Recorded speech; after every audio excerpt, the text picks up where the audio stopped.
अस्सलाम वालेकुम। हमारी आज की वीडियो का अनवान है शजरकारी के लिए मुफीद मालूमात। वीडियो शुरू करने से पहले आपसे गुजारिश है कि हमारा चैनल इंसानियत मैगज़ीन सब्सक्राइब कर दें।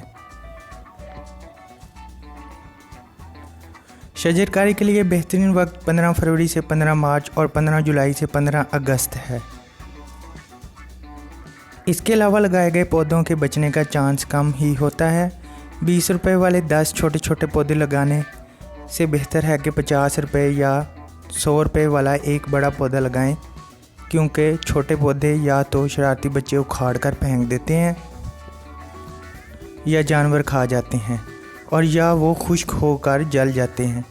कोशिश करें ऐसी जगह पौधा लगाएं जहां कोई शख्स इसको पानी देने की ज़िम्मेदारी ले ले, क्योंकि पौधा लगाना आसान है, असल काम पानी देना है। तो आइए मिल के दरख्त और पौधे लगाते हैं। इस 15 जुलाई से 15 अगस्त के दरख्त लगाने का मौसम है। अपने घर, गली कूचों, रोड, स्कूल, मदरसा, कॉलेज, जहाँ कहीं जगह और मौका मिले एक पौधा ज़रूर लगाएं, क्योंकि हमने इंशाअल्लाह अपने पाकिस्तान को सरसब्ज़ बनाना है। दरख्त पौधे लगाना सदका जारिया है।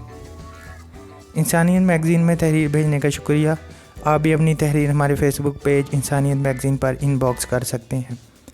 मुझे कमेंट्स में बताएं कि आपको ये तहरीर कैसी लगी। इंसानियत मैगज़ीन के तमाम सोशल मीडिया लिंक्स वीडियो के डिस्क्रिप्शन में दिए गए हैं, जहां पे आप हमें फॉलो कर सकते हैं।